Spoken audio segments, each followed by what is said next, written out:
Assalamualaikum warahmatullahi wabarakatuh. Kali ini kita akan belajar bagaimana menentukan uji normalitas dari sebuah data. Sebelum kita praktek, kita bahas terlebih dahulu teori tentang uji normalitas.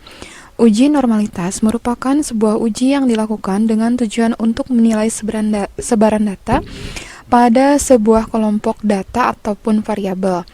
Nah, ini tujuannya untuk menentukan apakah sebaran data tersebut berdistribusi normal atau tidak. Uji normalitas berguna untuk menentukan data yang telah dikumpulkan berdistribusi normal atau diambil dari populasi yang normal.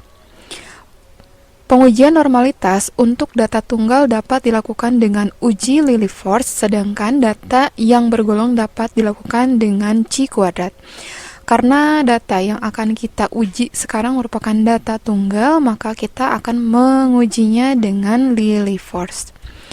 Kesimpulan yang akan kita tarik setelah kita melakukan uji normalitas ada dua alternatif. Alternatif yang pertama adalah jika L0 lebih besar daripada L tabel, maka populasi berdistribusi tidak normal.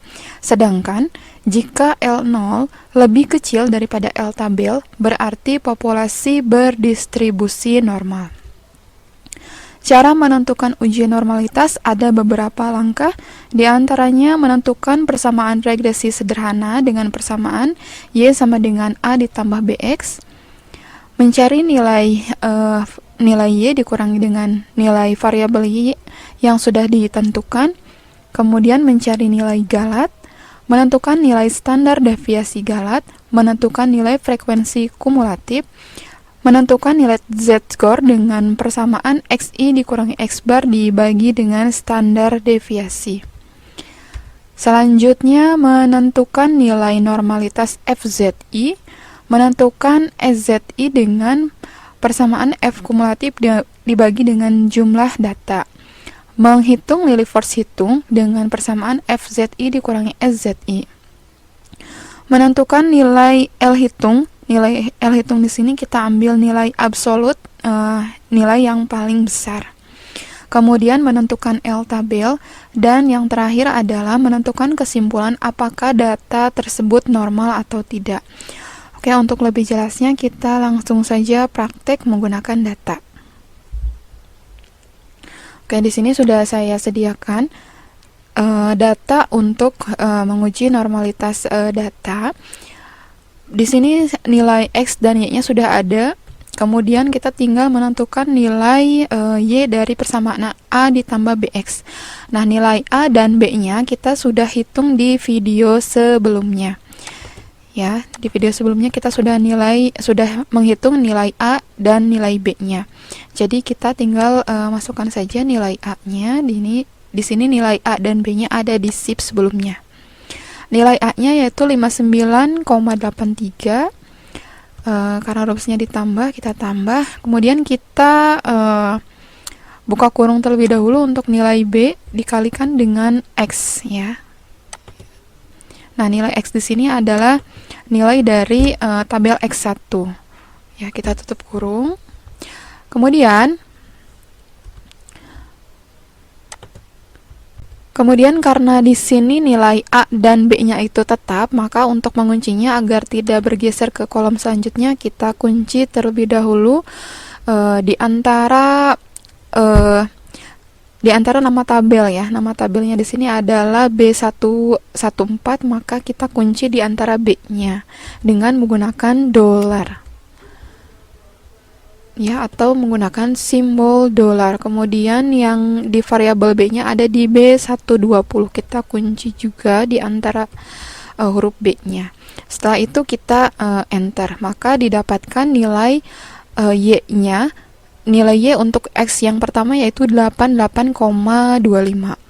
Untuk menghitung nilai X yang kedua dan seterusnya sampai X yang 100, kita langsung saja drag, ya, nilainya. Maka didapatkan nilai Y-nya sebagai berikut, ya, dari nilai X1 sampai X100. Setelah itu kita menghitung nilai selisih daripada Y dikurangi dengan Y dari persamaan yang sudah kita hitung tadi. Ya, Y di sini merupakan nilai daripada tabel yang sudah ada atau nilai dari angket yang sudah dihitung. Kemudian selanjutnya adalah dari persamaan regresi sederhana, maka didapatkan nilai Y, selisihnya sebagai berikut. Nah, di sini ada nilai yang positif dan ada juga yang negatif, ya. Maka kita untuk menentukan nilai galat, ya, untuk menentukan nilai galat, kita harus menentukannya dari nilai yang paling kecil ke yang paling besar, ya.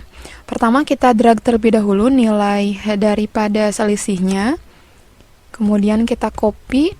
Nah, kita paste di kolom yang lain. Untuk pastenya kita paste value, ya. Kita paste value, kenapa? Supaya rumus yang sebelumnya itu tidak ikut, ya, tidak ikut serta dikopikan. Kemudian setelah itu kita urutkan dari nilai terkecil sampai terbesar.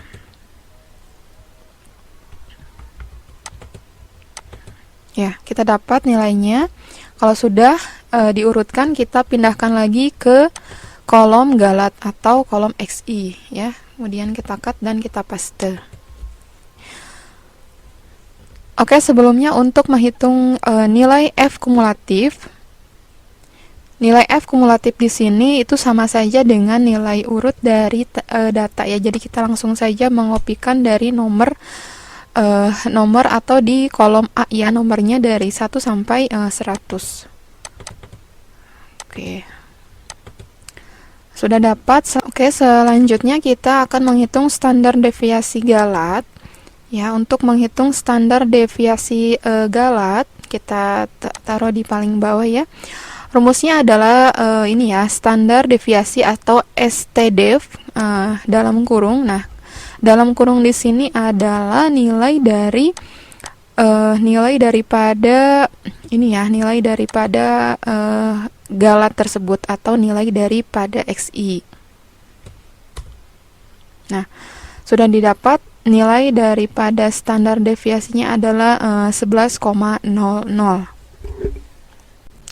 Setelah kita menghitung standar deviasi daripada XI, kita menghitung nilai rata-rata XI. Nah, untuk menghitung rata-rata XI, rumusnya adalah average dalam kurung data yang akan kita hitung rata-ratanya. Oke, karena di sini yang akan kita hitung adalah rata-rata XI, maka kita drag kolom galat dalam kurung SI, ya. Kita drag data yang akan kita hitung, ya. Kemudian kita enter, maka didapatkan nilai rata-rata XI-nya adalah 0,00. Selanjutnya kita menentukan nilai ZI, ya. Nilai ZI di sini rumusnya adalah XI dikurangi dengan XI bar atau nilai rata-rata XI dibagi dengan standar deviasi. Standar deviasinya kan kita sudah dapat, ya, yaitu 11, dan rata-rata XI-nya atau X bar-nya yaitu 0,00. Oke, selanjutnya kita menentukan nilai ZI. Nilai ZI-nya adalah kita buka kurung dulu, buka kurung XI dikurangi dengan nilai rata-rata XI, yaitu ini, ya, 0,00 dibagi dengan standar deviasinya yaitu 11,00. Oke, kita enter. Maka didapat nilai ZI-nya adalah min 2,45, ya. Oke, selanjutnya adalah kita kunci terlebih dahulu di nilai X bar. Nah, nilai X bar di sini kan nilainya tetap, ya. Nilainya tetap dan standar deviasinya juga tetap. Jadi yang berubah itu adalah nilai XI-nya. Maka kita kunci di huruf E-nya. Ya, kita kunci di huruf E-nya, ya, karena di sini nilai daripada X bar dan standar deviasinya itu tetap, yaitu di 11,00 dan di 0,00. Selanjutnya kita enter. Maka didapat nilainya untuk ZI di yang nomor yang pertama yaitu min 2,45. Selanjutnya kita drag dan kita dapatkan hasil daripada nilai ZI dari ZI1 sampai ZI ke 100 ya. Langkah selanjutnya adalah menentukan nilai FZI. Untuk menentukan nilai FZI di sini merupakan nilai distribusi normal daripada ZI. Oke, rumus yang digunakan untuk menghitung normalitas distribusi daripada ZI adalah norm NORMSDIST dalam kurung kolom ZI itu sendiri. Kemudian kita enter dan didapat hasilnya adalah 0,01. Kemudian kita drag sampai ke variabel atau ke nilai yang ke 100 ya. Maka didapatkan hasilnya sebagai berikut. Kemudian kita akan menghitung nilai SZI. Untuk nilai SZI di sini merupakan nilai dari perbandingan antara nomor data dibagi dengan jumlah data. Nah, jumlah data di sini kan ada 100 ya. Jadi kita bagi semuanya 100 ya. Nah, nomor datanya dari nomor pertama sampai ke 100. Dan didapat nilainya adalah sebagai berikut ya.